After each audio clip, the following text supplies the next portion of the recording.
আজ আমি মসুর ডাল দিয়ে পুঁই শাক চচ্চড়ি করবো। তার জন্য এখানে নিয়েছি মসুর ডাল, পুঁই শাক, কাঁচামরিচ, পেঁয়াজ, রসুন, জিরা, একটু মরিচের গুঁড়া। প্রথমে কড়াতে তেল নিচ্ছি।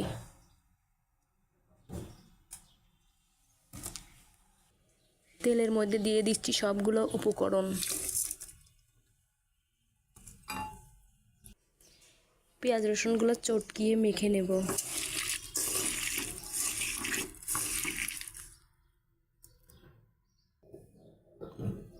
এখানে দিয়ে দিচ্ছি ডাউলগুলো মেখে নেব। এখন দিয়ে দেব পুঁই শাকগুলো ভালো করে মেখে নেব। পুঁই শাকগুলো ভালো করে মেখে নিয়েছি, দিয়ে দিচ্ছি একটু